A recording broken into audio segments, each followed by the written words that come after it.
Welcome back to Thrawn's Revenge.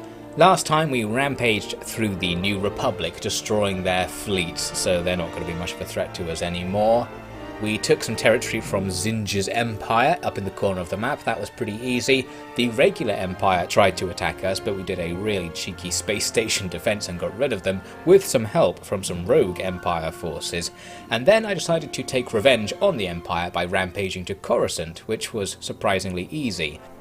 Now then, what I'm trying to do is bring a land army over to take Coruscant in its isolated position, not necessarily planning on taking our way there. You can see what I'm doing here, just skipping over planets to bring forces right to the capital so we can make a statement. On the way, there's this random Pentastar alignment planet, and there we actually get some resistance in space, so I thought fair enough. However, it was more than just resistance. They've got the big boy out here, a super star destroyer. This thing's just absolutely covered in weapon hardpoints. It's basically 10 capital ships glued together, but we've got like 10 capital ships, so let's go for it, I thought. I've been looking for something difficult to happen, so finally a challenging looking space battle. One thing that will help us is that all of the supporting ships came to attack us in our deployment zone. Not that it was very much, just a couple of corvettes and a single acclamator, so we took those guys out and then wandered over to take a look at the big boy. I don't really have any strategy here. The only tactic I was trying is sending all the fighters out ahead of the main fleet, and it sort of works for a while at least. You can see the Super Star Destroyers absolutely annihilating the fighters with all of its big guns, which are probably missing most of the time, and that's allowing me to get some free shots onto it before it starts really engaging us, and we take off the majority of its shield before it even starts firing at our capital ships, so that went okay. I think what I could have done in retrospect is go all the way around the outside of the map and come up behind the thing so that its guns weren't facing me. Obviously it can probably just turn to face us, but I think in principle I might have had a better attack run initially trying to do that. As things stand, we are being shot quite a bit. One of the interdictors goes down, couldn't get it out of the line in time. The enemy shield's down now though, so we're starting to destroy their weapons. We're about to lose the shield on our Star Destroyer, and again I wanted to pull it out of the line and try to get it back out of range of the enemy's guns, but that's just not happening because you turn so slowly and some capital ships are impassable to each other. Sometimes they go over and under each other and sometimes they don't. It's just kind of hit and miss. So it took us a really long time to make a gap in the line and slowly edge my hero out of there, and he got pretty much destroyed during that process, as did a cruiser, which I also ordered to go backwards, but it's just not happening. You can see that cruiser that's flying right towards the enemy right now is in huge trouble. It's trying to turn round so they can go back, but it turned in a stupid direction and now it's in huge trouble. So while we've killed like half of the guns on the enemy ship, he's still got guns firing at us, and that's enough to take out our hero on the Star Destroyer. Not nice at all. A few other injured ships are trying to get out of there. That cruiser is not going to be able to make it by the looks of things, just as we take out the last guns on this thing's right side as well. Once those guns are gone and we're out of its arc of fire, the rest of the fight's easy. We just sit here pounding it. We can destroy the guns on the other side from above it as we are, as we can see from this perspective. And slowly but surely the thing is destroyed and breaks apart to slowly float off into space. Lovely jubbly, so we've taken down the big boy. We did lose something, but didn't lose loads of stuff, which could have been a possibility in this fight. I think it was fine overall. There's still a bit of battle left here in this space because we need to take down the space stations in the bottom right corner of the map. Nothing too much there, just a level 1 thing and a trade station. So there's the final result. An interdictor, a cruiser, and our hero Star Destroyer lost. I don't think there's a way to replace heroes as far as I can tell, so that is a shame. On the enemy side, they lost the big boy. Everything else they lost is kind of inconsequential, but taking out the big one is going to be a major blow for the poor Pentastar. Annoyingly, my land army, which was following behind the fleet, ended up joining the fleet here, so now I have to spend some crucial real time splitting it off to put it into its own attack group. Once that's done, we'll carry on with our mission. I'm going to have the main fleet start clearing the way from the south, while the fleet we just saw will carry on after those losses and try to clear things from the north. The next planet we hit is also defended. We've got 2 Praetor battle cruisers. I don't know, they're like 2 or 3 capital ships glued together, and there's 2 of them, so again a challenging fight to get past these guys, but I'm willing to take the challenge. The Pentastar really didn't mess around with their strategy, they just rammed their 2 battlecruisers right into the front of our line. I'm trying to focus down the one that's not a hero on the, I believe, false belief that it's weaker than the heroic one. I'm not sure if being a hero actually makes a unit any better, I think it just makes it free at the start of the game. Anyway, so things go well. This first battlecruiser loses its shield and now it's getting destroyed from all sides. We've got one carrier in the middle there that's getting pretty heavily damaged, and I think it is briefly destroyed. But things are generally looking good. The 2 Praetors not only have just gone through our line, but they're now going to sit on the other side without turning around. And that's perfect, because now most of our ships are behind them, out of the arc of fire. They can't shoot at us for the most part. They can still shoot at the ships that have ended up in their arc of fire, because I'm not microing properly. There really is no reason for me to be sitting here getting shot by it with the few ships that are in their arc of fire. I just didn't order them to move until it was too late here. I was like, okay, let's get out of the way because that Ascendancy Star Destroyer is going down. But it's far too late. It's lost all of its shield, half its health, and the engines go pretty much right away as well. So no escape for that guy. We do lose a Star Destroyer. That's annoying because they're really expensive and hard to replace. However, we've taken down 1 battlecruiser, and the second one is going to be no match for our fleet, which it can't really fight back against at this point, especially with all of the guns on its right side being destroyed while it was distracted. And there we have it. We've taken out those big ships. The battle continues as we go over to blow up their space stations, but there was nothing much to that either. So a victory. We did lose 1 carrier and 1 Star Destroyer, so that's pretty nasty, and we let a transport get away there. That's always annoying. They're so small I never noticed them sitting in the corner here and there. Anyway, the enemy lost more than we did, at least, with the 2 Praetors. But this loss does mean that our second fleet's starting to lose its edge. We've now lost 2 of its main capital ships and a couple of support ships now. Because of that, I wanted to use our primary fleet to break open the rest of the path. They're going to have an easy start as they attack Borealis here. Just a couple of frigate and cruiser type things. However, we were attacked by that pirate faction as we did this, and now we have to awkwardly turn the line around. Luckily here we're going to have some good pathfinding where lots of the ships just go over and under each other, and we turn around relatively smoothly without everyone just zigzagging back and forth or doing anything weird, and soon that pirate fleet is destroyed with no further losses. Couple of scares, one of my broadside cruisers lost its shields and some of its health, but got away with it using a bit of micro. Now, with the second fleet, what I thought I'd do is take the planet they're hovering over, because I was paranoid that while I'm opening the path with the first fleet, we'll get attacked, and then we'll risk having the transports having to fight in space. So, if we take the ground and just have the ground army sit around there until we can get picked up, that should make things safer, but taking the ground actually proved to be more difficult than I expected. It wasn't the combat that was the issue. The combat went pretty well, in fact. We even found an enemy hero here who came to engage our army, and then he went on a mad run right through our forces trying to run to the other side, but we're in a formation that's super deep, I suppose. It takes him ages to run to the back of our lines, getting shot all the way, and down he goes. That's an enemy hero dealt with.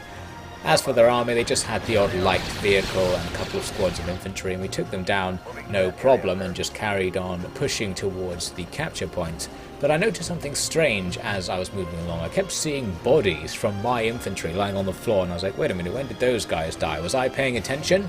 Maybe not. I'm not paying attention right now. I just lost one of my heroes up at the front here because my army has ploughed in to a heavily occupied bunker and my infantry are getting shot to pieces. I need to bring up the MMTs to blow this thing up. You can use the normal medium tank type unit to do it, but it takes forever. Then again, the MMTs take forever to actually show up and start firing. Anyway, as I took the nearby capture point, it became clear that something was very wrong here. I can hear the odd death sound effect while no fighting's going on. I was like, who's dying here? And finally I actually spotted what's happening. What's happening is, I don't know. My men are just dying. It appears there's some sort of effect on certain parts of ground where you die. See there, I was losing some health, but when I moved back a few paces I stopped losing health. So there's some kind of invisible deadly ground that looks exactly the same as the normal ground. That's not very helpful. So all I can do now is leave my infantry on the capture point, which appeared safe, and advance with just the vehicles. That's not such a bad thing, since the vehicles are fine for doing most work, especially because we have anti-infantry vehicles among our ranks. Although I make this massive mistake.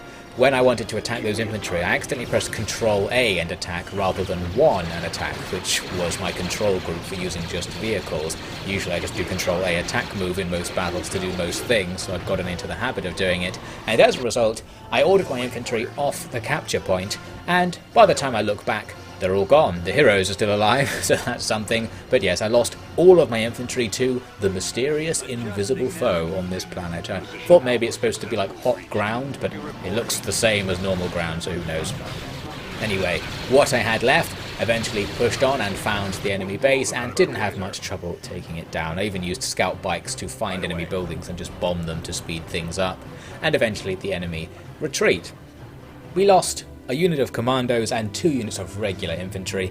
Not that bad really, it's pretty easy to rebuild those things. The enemy lost more, including one of those tanks from Attack of the Clones that I didn't even see during the battle. It was out there somewhere apparently. So we've done it, we've taken this terrible planet, and now most of our ground army isn't in space, so it's going to be safe for the next few in-game seconds as I clear the route forwards for them. All I need to do here is blow up a single Imperial Star Destroyer 2. It was on its own though, so no problem for the main fleet to deal with that.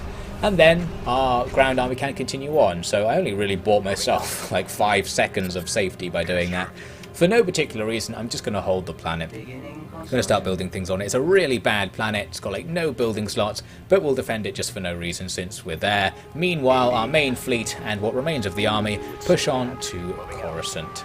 Since the main fleet can just clear the way, this is going to be low risk. They've rebuilt the light frigate shipyard at the capital, but I thought finally let's just auto-resolve that, and luckily we didn't lose our whole fleet taking it down. Now I just needed to make the attack. Annoyingly, the land army combined with the space army, space fleet again, but you can still make normal ground attacks with them both selected like this. However, in the very instant that I ordered the attack, we also got attacked by an arriving Imperial fleet. So now we have to fight a quick space battle, with the added annoyance that we've got all these barely visible transports at the back there, which need to be babysitted a little bit. Not that it really mattered, because the enemy only had a couple of ships and they just rammed right into the front of our formation as usual, so I just need to make sure no fighters snuck past us or anything to shoot the transports. And the fight itself here is nothing really, it's a classic. We've got loads of capital ships, so if you've got 1 or 2, that's really not enough. And eventually we destroyed them with just one close call. One of the carriers started getting damaged towards the end. No biggie. With that sorted, now it is time to land our forces and try to take the capital of the entire galaxy. Surely a very big propaganda victory for our Empire of the Hand. Luckily for our men, the old Empire, Empire 1.0, maybe 1.5 I suppose it could be, don't hold on to their capital with very much vigour. We immediately capture the bottom part of the map, taking the 2 landing zones there. Then I just have a scout bike go and look into their base, using the orbital bombardment to get rid of some infantry and the infantry building, and here we discover their capital building. Apparently the building itself is a hero, and now that we've got line of sight on it, I can just call in the bombers. So these scout bikes are very handy for this, just wandering around blowing up buildings with our instant damage attacks. So down goes the bomber and a poor scout bike for the enemy, who rode right into the path of the bombs at the very worst moment. Anyway, once that's done, all I need to do is use my scout bikes to kill a load of civilians for no reason, while our main army goes and blows up the rest of the enemy base. I quite like these scout bikes because they're really good against infantry. You can see they just kill all these civilians in one hit, which is always nice to see. And they also occasionally fire rockets, which make them okay at taking down buildings really annoyingly. Anyway, there's the enemy base getting absolutely annihilated by all of our vehicles. The Empire didn't have any actual army here, so it was just the odd spawned unit of infantry and loads of civilians defending against us. Weirdly, they had these 2 areas protected by shield generators at the top of the map, but they retreated before I got there, and in fact there was nothing inside those shields. All of their base was outside the shielded area, so that was some bad planning from the enemy. And there we have it, we've got Coruscant. Strangely, it says there's an Empire fleet right here, just 1 hero, a hero who apparently has an Executor-class Star Destroyer, or Star Dreadnought. I think that's the thing we fought from Pentastar earlier, another one of those big boys. However, it goes away, so I don't know what that was. I guess it had some special trait where it doesn't have to engage in battles or something and it wanders off somewhere. Maybe we'll meet it another time. So we will now fortify Coruscant and have it as the jewel in our crown. With it taken, I started thinking, well, now what do we do? And eventually came to the conclusion that I suppose we should backfill. We've got these two isolated planets. Let's take the stuff between these positions and the core of our empire. So that means the main fleet will now start flying back to the Empire of the Hand in a northwesterly sort of way. I'm leaving the ground army at Coruscant to defend it in case someone takes it. We won't bother about defending space too hard because we don't really need it right now. As long as we have the planet, that's what matters. This first battle here on our homeward journey was unremarkable, but I did discover the thing that someone kindly wrote in the comments at some point on one of the early episodes, which is that you can press C to make the cinematic camera focus on one unit in particular, and you can even move the camera around with the mouse, which is quite nice. Hopefully I'll remember to use that at other points. Anyway, we jumped on after that battle to this asteroid, Bilbringi or something it's called, which was defended by a single Imperial Star Destroyer and some smaller, hard-to-see ships like that Lancer over there. So the Lancer goes down, the Imperial Star Destroyer's trying to do something, it's trying to tractor beam in one of my ships. Not sure what the plan is, its shield is stripped in seconds, and it won't be lasting very long after that. There was some resistance over at the space stations. They had the high-level defensive platform, which eventually went down. They're just like a single capital ship that can't move effectively, or maybe a couple of capital ships worth of guns, but with everything focused firing, then we can destroy most of its guns, and then I'm just going to leave it. Not even going to bother finishing it off, because once it's just there with a couple of guns, it's not really doing anything, so no need to worry about it. I just focus on stripping the guns off of the cruisers that are constantly respawning from their capital class shipyard. This little bit of the fight was pretty annoying actually, because they kept respawning right in front of me, so I ended up having to fight like 6 of these things, and they do have quite a lot of health, so it took a while to kill. And one of my destroyers did get damaged, as you can see roughly in the middle there. Those things that have like a sword hilt on the back, it says that they're Star Destroyers, but you can build them from the frigate shipyard, so they're sort of a mixed class thing. I feel like they're too powerful to be a frigate. They can certainly contend with capital ships, but they cost half as much, so a pretty good unit overall. Anyway, we win with no losses, and as it happens, that's actually it. From there, it's now the border with our territory. So what I'm going to do is take the army that was previously defending against the unknown neutral thing in the middle that we've just been mostly ignoring, and have them come to start doing this backfilling operation right now, with a few reinforcements coming from our outposts here on the front line. Taking this asteroid didn't prove very difficult. The enemy were just spamming us with the odd squad of infantry and scout bikes at first, and since we've mostly just got generic infantry ourselves, that's fine. Along the way towards their base, I captured a communications array, revealing line of sight on their base, which I used to blow up this light factory, where they actually had some ATSTs at the back there, which may have been able to do some damage to our army if they all attacked at once, but we only ever had to fight one of them, and just shot it down with tons of small arms fire at close range. Shortly after that, the enemy just surrendered. I think if the enemy have no buildings, they don't really bother fighting. So I must have blown up all their buildings with that bombing attack on just the light factory, and that was that. Now we just need to move right on. Capture this asteroid. We're going to go and take that planet we captured the space over earlier, that I forget the name of that one right there. This time it was a jungle planet, so a slightly different environs, but like in the last fight, the enemy just had infantry and scout bikes, which is perfect because our army is almost entirely infantry. I've got a few bad vehicles, a couple of anti-infantry vehicles, but if the enemy were to bring any sort of heavy stuff, or anything anti-infantry really, like an anti-infantry turret, we'd suddenly be in trouble, and we do run into a bit of trouble as I move towards the next landing zone. You can see the enemy have a bunker occupied with a few stormtroopers, so that's going to be hard for us to take, and I'm struggling to get my men out of its line of sight. They keep running into it because of my big move orders. Eventually, I'm going to have to use my bombing run to actually get rid of that thing, because I don't have any units able to take down bunkers. It was successful. Oh, there's a tractor going by outside, and now we push into the enemy base. They've got a couple of infantry buildings here. I'm going to run in with this swamp speeder that I captured somewhere in the corner of the map, get line of sight on the enemy, and then call down orbital bombardment to destroy those buildings. There's a whole load of scout bikes defending them as well. I think those infantry buildings spawn scout bikes, and they all run out into my infantry who are waiting just outside the enemy base and easily get destroyed. Now then, just time for a final push.